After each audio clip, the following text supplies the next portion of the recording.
Hello, everybody. It's Tom Clendon here, your SBR online lecturer. But actually, on today's podcast, we're not talking about SBR, we're talking about APM. And that's why I've invited my colleague, Geoff Cordwell, to join me today. Hi, Geoff. Hello, Tom. Good to see you again.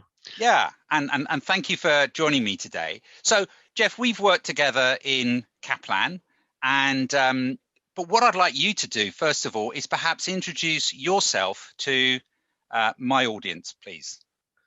Well, yeah, I'm one of these very unusual people, I think, of always wanting to be an accountant. when, when I was a young boy, and my dad was very, very, very big in my life. He was keen on his cricket, and he loved his pub games, and loved his darts and all that sort of stuff. And he's trying to guide me, and he said, "Be an accountant, Geoff. You've got a good head of numbers, and there's plenty of money in it." And that when I was 16, 17, I decided, to be an accountant. I Well, don't know how you felt. you took your father's advice. I That's a did. good thing to do. I did. Yeah, it was very big in my life, I think, and I therefore got a summer job as an accountant. So when 16 and 17 years old, when everyone else is outside, it was a glorious summer. I remember, and everyone else is outside playing tennis. I was learning about trial balances and ETBs, and by the time I was 18, 19, I could knock out a full set of accounts. So I was very much made for this thing, I would Fan, say. fantastic. And you found yourself then teaching APM. Now, when I was a student, when I was doing ACCA, APM didn't exist. So tell me about advanced performance management, Geoff. Yeah, it's a really good question, that, because if you look back in the history of ACCA, it didn't exist for them either, did it? So they had this thought that people ought to learn financial accounts, and that developed and didn't it into your SBR type paper. Not that I know much about that particular paper, I hasten to add. Um, and they had this management accounting, which was calculations of contribution and calculations of overhead, but all a bit disjointed. And then in around, I don't know, 2007, they introduced the performance management syllabus. And of course, I was, as you know, as around at that time, I was the examiner for that paper. I wrote the syllabus. And that where I got more and more interested, if you like, in what does all these numbers mean?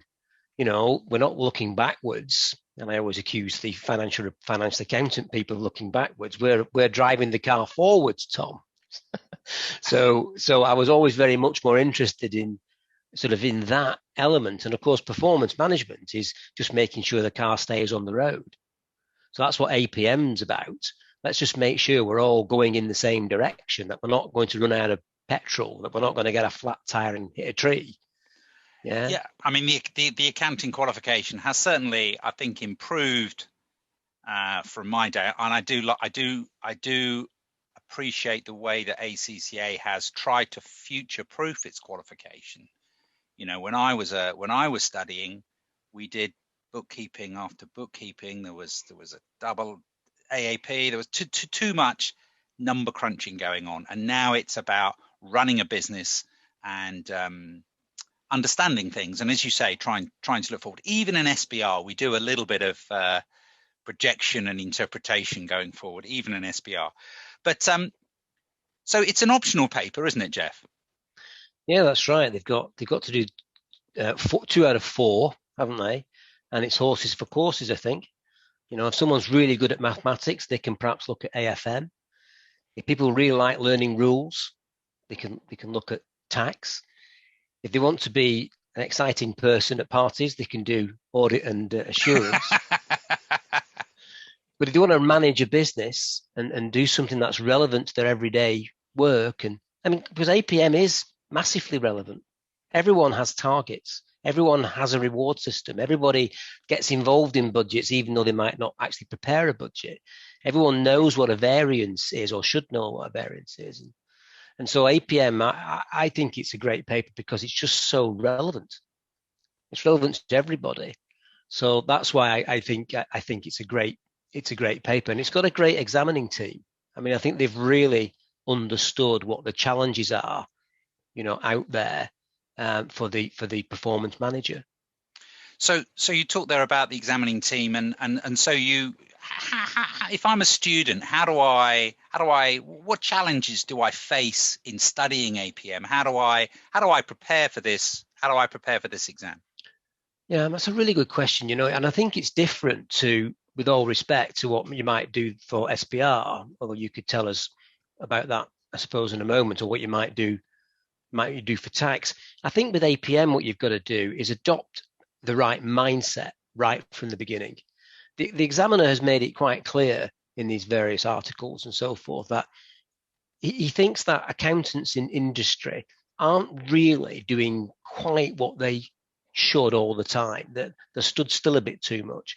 And so they're using inappropriate reports that might have been suitable 5 years ago, but aren't suitable anymore. They're doing a budget methodology that isn't up to date. So what he's doing, I think, in the exam is challenging the student to say, look, here is a scenario, here is a budgeting process, or here is a report. Is this appropriate? So, and that's, Tom, is the mindset that they need to have, that challenging mindset. Is a pest analysis an appropriate tool here? And if it's not, then you need to say so. So that, I think, is the big challenge, to not to get too bogged down in learning stuff like they have to do for SPR. You need all the rules, or tax, but to sort of recognize that the appropriateness. So when they're studying stuff right at the beginning, adopt that attitude, adopt that mental picture of what's going on here.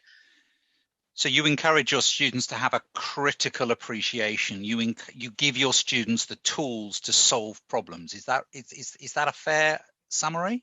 Well, yes, I think it is. I think it's a very astute comment. I mean, it's more than just what is a pest or what is five forces, because they'll learn that in SPL, won't they, for example?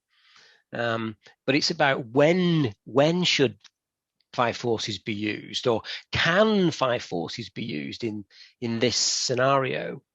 And that's important, actually, because we were talking before, weren't we, about what order of events should people study in? And there's a bit of an overlap there between SPL and APM, and they're examined very differently. And personally, I think they should be doing the APM angle first, and then the SBL angle afterwards. Certainly shouldn't study it at the same time. Oh, I always advise my students, one exam at a time really is, 4 exam sittings a year. You don't want to fall between two stools. And I think, my general advice also is often to leave SBL to the end as a little bit of a capstone, because it's a bit of it has elements of ethics, it has elements of judgment. And being a 4-hour exam, I think by leaving SBL to the end, students are going to be wiser, they're going to be further on in their career, and they're going to be more used to the ACCA practice platform and the way that they're going to manipulate and have to manage all of that data at SBL. And I know I've spoken to Sean, and I know that a lot of his students are doing SBL as their final exam. So it's going to help them with SBL, isn't it? You're doing your paper.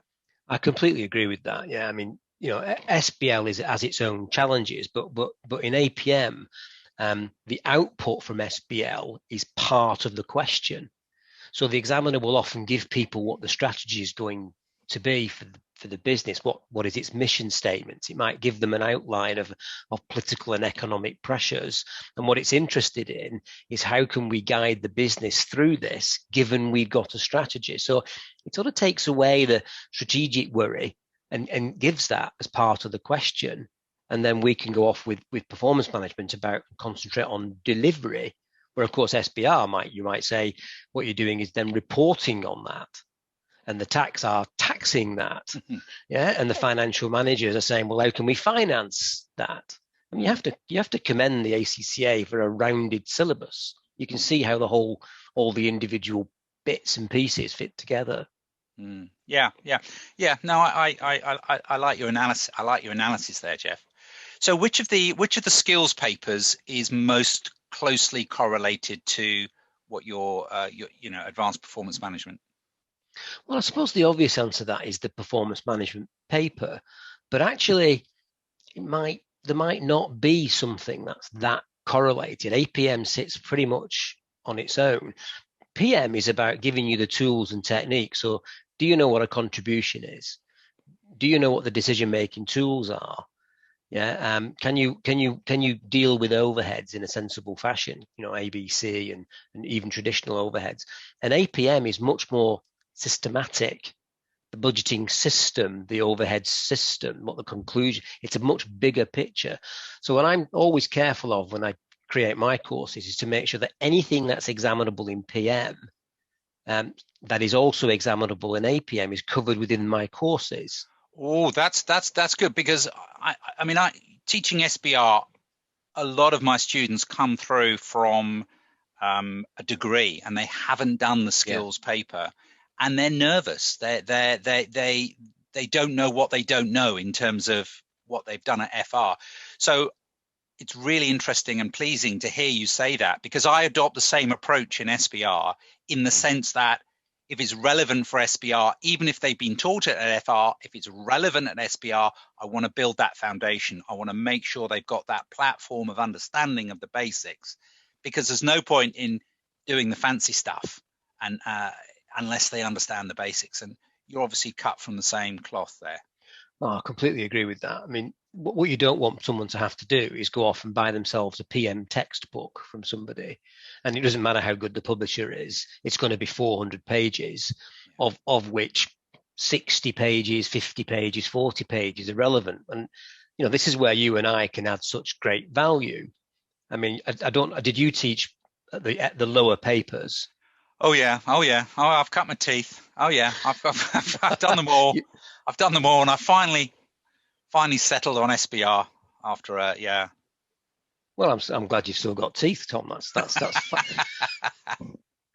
That's fine. And I did exactly the same. I started off as the PM examiner. Not only so I was a PM tutor and a PM examiner, and that barred me, interestingly, from teaching PM and APM while I was in that post. And then when I left the examinership role, I came back and jumped into APM. So in 2010, 2011, with the new examiner at APM. So absolutely, I cut my teeth. So my job, I see partly my job is to relax my students a little bit, so they don't have to go off and worry about which bits of PM are relevant. What do they need to know? Because I know what they need to know, and you and I can probably save them hours and hours of work. Sure. By just saying, look, you need to know about this contribution thing. You must know that. Yeah. I spend some time with sometimes with my students. I'm encouraging them, and sometimes I'm reassuring them. It's there's an element of interaction there, isn't there, in our courses as to how we support our students. How have you found on your courses? You're using WhatsApp. On your courses, you're using the ACCA practice platform. How have your students found that experience, Geoff? Well, it's been fantastic, I think, from my perspective, and I hope from their perspective. They tell me they really appreciate WhatsApp. To me, WhatsApp is an absolute game changer. It's absolutely brilliant, because of the interaction that you can have with people who are thinking about buying courses or or support during the course is just fantastic. And I create little groups, and I'm pretty sure you do the same. And therefore, what I get them to try and do is use the group to pose their questions. So you often finish up then, therefore, learning a lot more from the questions of others, apart from your own questions. So even today, I've got one of my students. I suppose I shouldn't name her publicly, but one of my students is asking questions, and I'm answering them on the WhatsApp page, and I'm putting up voice messages as well, which is pretty good. And everyone's commenting. Everyone's saying, "Oh, that's interesting. I'd missed that. I'd missed that point when I did that question, or I'd missed that point when I watched that video." So I think that's been a real game changer. And of course, we both use TestReach. Yeah, I mean, I don't really understand why some of the other learning providers don't go with the ACCA's practice platform, because being able to set our mock exams on the ACCA practice platform through FME prepares our students, I think, in the best possible way. And it's a great opportunity, and it's a great opportunity for them.